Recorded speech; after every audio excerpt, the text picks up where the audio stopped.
लेकिन doctor Brahmadev sir जैसे हुनकर बार बार प्रयास रहे कि अंगिका में लिखो, अंगिका में लिखो। तो आज अंगिका में हम पहली बार बोला जा रहे थे। अगर कोई बोला में गलती हो तो इनसे क्षमा करना। सभी माननीय अतिथि, गुरुजन, कवि, भाई बहन और सभी श्रोता का हमरो प्रणाम। अभी जैसा मौसम है ओकरे पर लिखल है, लिखा से पसंद आता जरूर प्रोत्साहित करिए। प्राकृतिक छाय अंगड़ाई ले लो, प्राकृतिक छाय अंगड़ाई ले लो, चारों ओर हरियाली छाओ। प्राकृतिक छाय अंगड़ाई ले लो, चारों ओर हरियाली छाओ।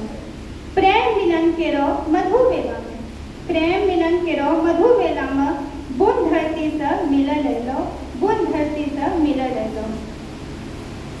गहर गहर करी मेघ जे अइले, गहर गहर करी मेघ जे अइले, गाछी वृक्ष का वह समझलकै, गाछी वृक्ष का वह समझलकै।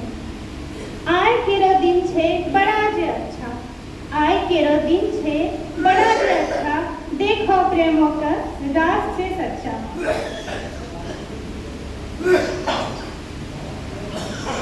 करुआ में जे घन घन गरजे, करुआ में जे घन घन गरजे, छूटी के बूंद धरती पर बरसे।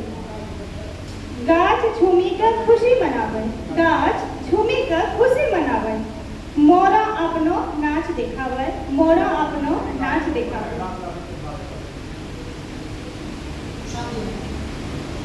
जब धरती पर अइलो, बूंद जब धरती पर अइलो, सोनो सोनो खुशबू छै। बूंद जब धरती पर अइलो, सोनो सोनो खुशबू छलो। धानी लूंगा पीढ़ी के धरती, केन्हो छे खुशियाली छलो, केन्हो छे खुशियाली छलो। बेंगो जे सहनाई, बेंगो के सहनाई सुनी कर, बेंगो के सहनाई सुनी कर, मोरा नाची नाची बोले छे। अद्भुत छे ई प्रेम